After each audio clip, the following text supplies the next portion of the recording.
Hey, what's up everyone? Morey Croson here, and today we're going to be going over what's going on with Dak Prescott, and we're going to start the video right now.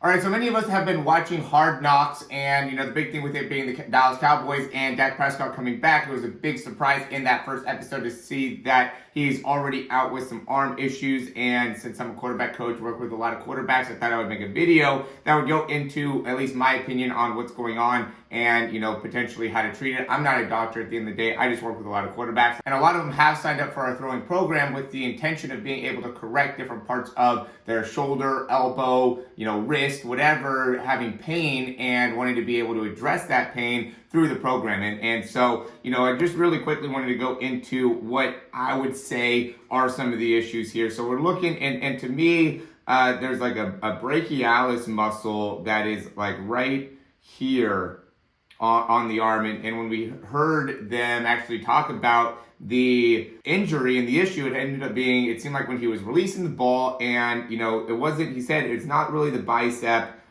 which is more on the front, and it's not the tricep. It seemed like it was a little bit more of the middle, and he also said it could potentially be the lat, which would be a little bit more on the back part of it too. So hard to be able to 100% speculate. I think both from the athletic trainer perspective, looking at it and seeing all the data they've been talking about, just kind of more of a shoulder injury is how they're describing it. And, hearing about it, I've actually worked with a quarterback recently that had a similar problem where, he's like, I've been trying to figure out how to address this brachialis issue. And, I just really want to go in depth about what we did, right? And some of the things that I think stand out to me in terms of his throw. I don't want to go too much into what the Dallas Cowboys could potentially be doing wrong, but I do want to say that biomechanics is an important part, right? And understanding what's going on within the shoulder when going through the throw, I think is critical, or when you're running or doing anything, I think is a critical part in being able to actually create a diagnosis that makes sense, right? So if you're having hamstring issues and we don't look at you when you're sprinting, right, then it's hard to be able to correct what's going on with the hamstring. Or if we, have a shoulder issue and we don't know what's going on when you're throwing the ball, it's really hard to understand exactly what to do in order to correct it. And, it seems like what they're doing is just like, hey, let's just shut you down. And to me, I would say that's not the greatest approach to it, just because I think that the issue is something that can be corrected by having a controlled environment in the actual throw, right? So if we look to see, this is at the beginning, where the kind of intro part, and we could see him coming through, and we could see just not as much internal rotation, right? So we talk a lot about getting that pinky all the way up and all the way around, right? Being able to really turn that hand there. And it looks like he just doesn't do that very much as he's actually finishing the throw. He more comes across the body, which is going to be something that activates more of the lat. Here's from throwing from behind. He has that high release. He has a great position of the wrist. The wrist looks really neutral. I like the position of the ball compared to the head. He has a lot of things that he does really, really well in the throw,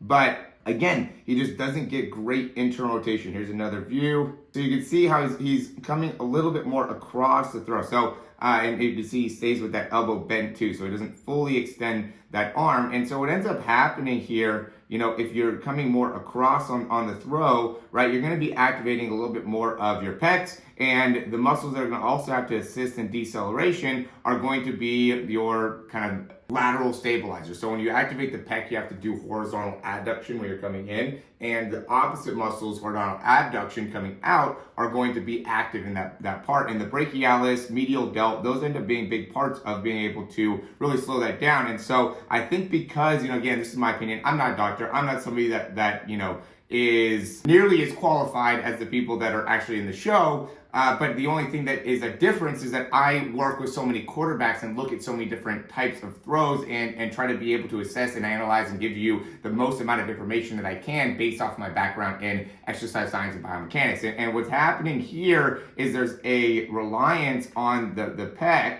right? And what happens is when you're going through the throw and you're relying so much on that lateral movement, and not really creating any type of internal rotation, which the pec also does as well. It just ends up not only being a pec movement, is internal rotation of the shoulder, where really the pec is primarily the only muscle that's going to be activating on that horizontal adduction. So when you're coming across, that really puts a lot of stress there. If you can get into a little bit more internal rotation in the arm, it'll take some of that pressure off the lateral part of the shoulder and put it a little bit more into the actual rotator cuff, which you want to be using as you're throwing. And I'm sure he does a lot of rotator cuff exercises as well. I'm gonna quickly interrupt this video just to say, if you like the information so far, go ahead and click that thumbs up, subscribe to the channel down below, and we're gonna hop right back in the video. And again, so you can see how he's coming across. He's not getting all the way up over the top and getting that pinky all the way through. And I think that ends up and he has a great wrist flick. You know, it's not an issue of the wrist. It's not an issue of, I think, the load, right? His load and how he's going through the throw looks really good. He works a lot on the disassociation. I know he works with the 3DQB guys,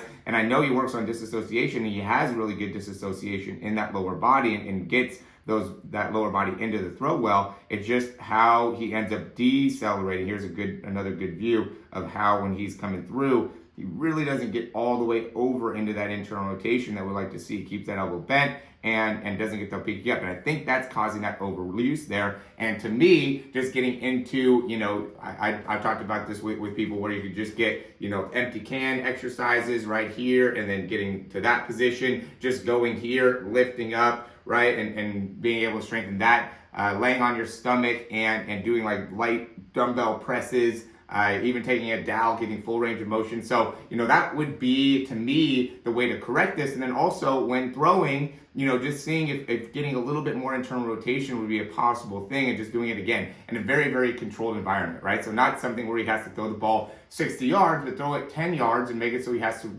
or you know, just have him start to get controlled internal rotation, controlled extension, you know, just be able to work a little bit on the actual arm. Because obviously this is coming from an overuse issue within the shoulder, right? If he was only thrown for you know, 1 or 2 practices before this started happening. And so obviously it's the overuse thing, right? There's something happening within his mechanics that are creating an overuse situation that if it's not addressed, it's not going to be something that'll just go away by heat and ice and things like that. It has to be addressed in the mechanics. And that's why I put a huge emphasis on correcting mechanics, whether it comes to improving your accuracy, your throwing distance, your, you know, ability to get through an injury. All of that really goes into what are your mechanics and how can we correct and adjust the body to be able to assist you in the throw. And I think that, you know, really getting some clarity there could be very, very beneficial for, you know, Dak moving forward and understanding, you know, what it is that he could do to make sure this isn't an issue moving forward. Now, you know, I don't know if this is going to be something that he can watch and see and even think about, but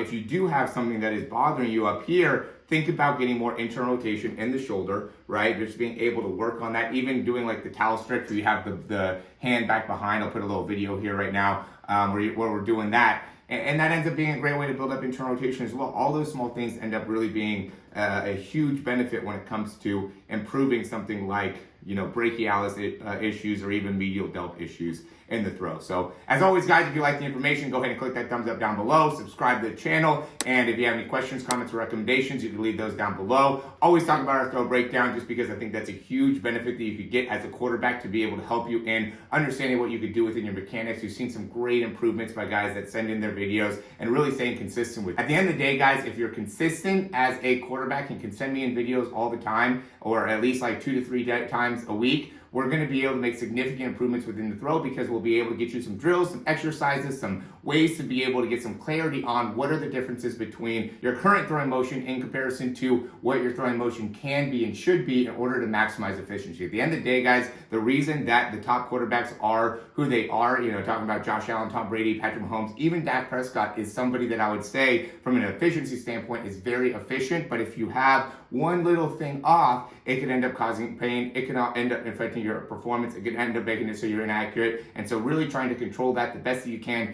is the name of the game. And I think the throwing breakdowns are a great way to be able to do that, just to be able to connect. And we can connect on Zoom as well to ensure that you're going to get the most out of your performance. And I just have seen how the process has worked out. If you worked with so many quarterbacks, I know that in terms of value, you're going to get so much value working with my program and my process that it'll be unmatched compared to either whether you get the breakdown, the program, whatever. I'm going to deliver you results. I guarantee it. Everything is guaranteed. If you don't like the results, you can always get your money back. But big thing is, let's get you improved. If you have any questions about wanting to improve your mechanics and wanting to join something that's going to be very, very specific and very targeted to your individual throw, this is the place to be able to do that. Check the link in the description in order to get started. And as always, guys, thanks for watching. We'll talk to you soon.